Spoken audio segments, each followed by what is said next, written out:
प्रश्न है, एक समकोण त्रिभुज एबीसी कोण एबीसी बराबर 90 डिग्री की भुजा बीसी पर क्रमशः पी क्यू आर पर 4 समान भागों में विभाजित करता है। अब इस ये कंडीशन दे रखी है, तो एन किसके बराबर है? एन की वैल्यू अनुपात में बट्टे में आंसर चाहिए, ठीक है, अनुपात में चाहिए आंसर।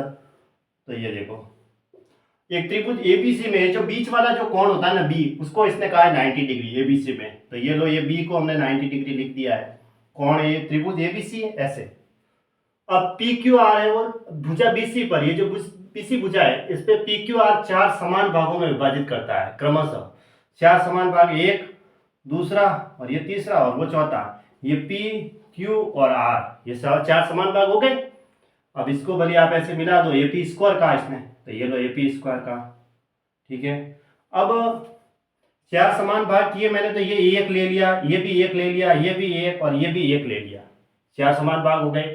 अब ये पूरा कितना हुआ? 4 हो गया, 1 2 3 4, एक एक जोड़े तो 4 हुआ। तो अगर ये 3 होगा और ये 4 होगा तो ये कर्ण सबसे बड़ी भुजा 5 होती है इस समकोण त्रिभुज के अंदर। ऐसे ले सकते हैं, 3 4 5 का समकोण त्रिभुज होता है, ट्रिपलेट होता है। तो ये पूरा 5 हो गया। अब देखो एपी स्क्वायर कितना हुआ? एपी स्क्वायर बराबर 90 के सामने कर्ण होता है, तो 3 का स्क्वायर प्लस 1 का स्क्वायर यानी कि 9 प्लस 1 बराबर 10। अब मैं ए क्यू स्क्वायर लेना चाहूं ये वाला, तो ए क्यू स्क्वायर बराबर कितना आया? ए क्यू स्क्वायर बराबर 90 के सामने कर्ण है इस वाले त्रिभुज में, है ना, कर्ण है, यानी ए क्यू स्क्वायर बराबर ए पी का स्क्वायर प्लस बी क्यू का स्क्वायर, यानी 3 का स्क्वायर 9 और ये पूरा 1 और 1 2 है, तो 2 का स्क्वायर 4, तो 9 4 13 आया। उसी तरह अब मैं आगे ए आर स्क्वायर लेना चाहूँ तो कितना आएगा? ए आर स्क्वायर बराबर 3 का स्क्वायर 9 और यहाँ 1 2 3 है, ये 90 के सामने कर्ण होता है तो ये पूरा 3 दे रखा है, तो 3 का स्क्वायर 9, 9 और 9 कितना हुआ? 18। यहाँ तक मिल गया। और ए सी तो हमें 5 दे ही रखी है, 3 4 5 का ट्रिपलेट होता है। अब इसमें वैल्यू देखो, ए पी स्क्वायर, अब ये क्या कह रहा है? ए पी स्क्वायर, है ना, ये कंडीशन है, a p square plus a q square plus a r square बराबर है 3b square plus 17 N a square.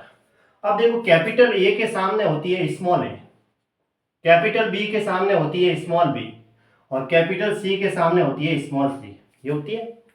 अब यहाँ पे वैल्यू रख देते हैं, ए पी स्क्वायर की जगह 10 प्लस ए क्यू स्क्वायर की जगह 13 प्लस ए आर स्क्वायर की जगह 18 बराबर 3 बी स्क्वायर। बी की वैल्यू क्या दे रखी है? स्मॉल बी है वो 5 है, 5 का square 25 plus 17 N a square. Small a square, small a की वैल्यू 4 दे रखी है, 1 2 3 4 है, तो 4 का स्क्वायर कितना हुआ? 16। 25 या 75, इनको जोड़ा 18 13 और 10 को, तो 8 3 11 1 और 41 हो गया, और 25 या 75 इधर आ गया, तो 17 एन गुणा 16। इसमें से ये माइनस किया तो ये 4, 7 में से 4 गया 3, माइनस के ज्यादा है तो निशान माइनस का रहेगा, माइनस 75 और प्लस का 41 है तो निशान माइनस का रहेगा क्योंकि माइनस का ज्यादा है। अब 17 एन गुणा 16, 17 से इसको काटा 2 बार, 7 दूना 34, फिर 2 से इसको काट दिया 8 बार, 8 को नीचे ला दिया तो -1/8 बराबर एन आ गया। तो एन की वैल्यू कितनी आ गई? -1/8, यानी कि ऑप्शन ए राइट है।